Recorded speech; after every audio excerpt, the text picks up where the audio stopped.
Christians debate marriage, doctrine, and scripture all the time, online, in churches, and in everyday conversations. Now, some will disagree and argue that polygamy was God approved in the Bible, while others say that monogamy was God's original plan. So, the real question is, if polygamy appears in scripture, why is it forbidden in Christianity today? And we have to look at what the Bible actually reveals about that. Now, there are two truths to it. The first one is that polygamy was practiced, but God's ideal was monogamy. And how we'll determine and explain that is by opening the Bible in Genesis 2, verse 24.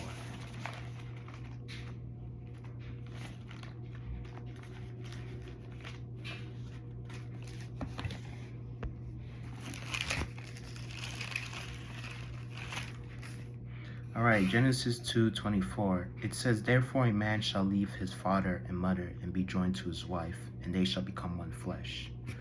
So, one of the things about this scripture is that it instructs a man and woman that they are to be together as one. So, a man that was dependent on his parents, or living on his parents, will eventually become independent by leaving his mother and father to become one for woman. When we also look at the Bible of Adam, Adam was the first man, and God used his rib to create Eve, and together they became one flesh. So, marriage is only for a man and a woman, and they become husband and wife. So, marriage was designed for one man and one woman. Now, polygamy was tolerated due to human sins and culture, all sorts of things, but it doesn't mean that it was approved by God. Now let's also open to 1 Timothy chapter 3, verse 2.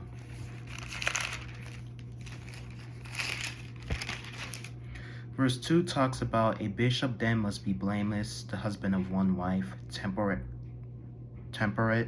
sober-minded, of good behavior, hospitable, able to teach.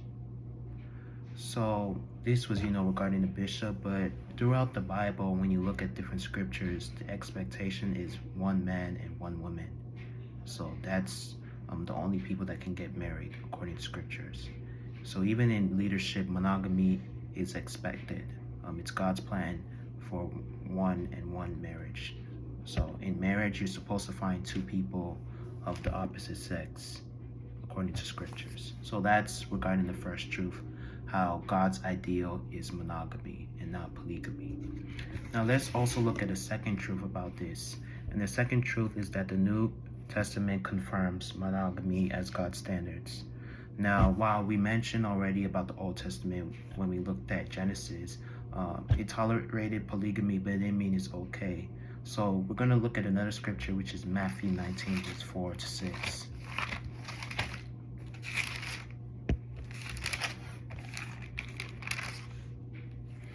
All right, verse 4, "And he answered and said to them, Have you not read that he who made them at the beginning made them male and female? And said, For this reason a man shall leave his father and mother and be joined to his wife, and the two shall become one flesh." Yeah, I mentioned that. Then verse 6, "So then they are no longer two, but one flesh. Therefore what God has joined together, let not man separate." So this also proves, the point I've been trying to make. So Jesus affirmed in his word how it's a one flesh principle. Marriage reflects Christ's relationship with the church, which is singular and unified. Now, the final scripture we're going to look at is 1 Corinthians 7, verse 2. All right, in verse 2 it says, Nevertheless, because of sexual immorality, let each man have his own wife, and let each woman have her own husband. So part of why marriage was between man and woman is that God is aware of how man, and what I mean by in the reference to man is both male and female, because normally when the scriptures is referring to man, it's not necessarily just men, but both men and human. Basically anybody that is human being. As human beings, we have natural sexual desires, and in order to prevent us from sinning, marriage was put. Even if you look at the Apostle Paul in the Bible, he addressed that if anybody is weak, how they should marry, how he advises, people they shouldn't marry, but if, your flesh is weak, then you should, because, it can be very difficult.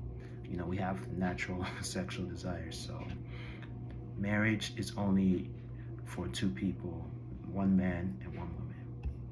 So to carry it out and finish it up, polygamy was practiced in the Bible, but it was never God's plan.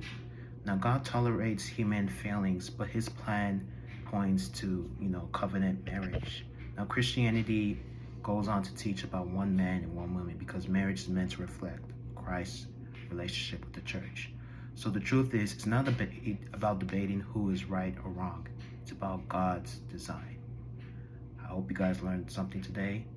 Thank you guys for watching, and I hope to see you again. Stay tuned for my next video.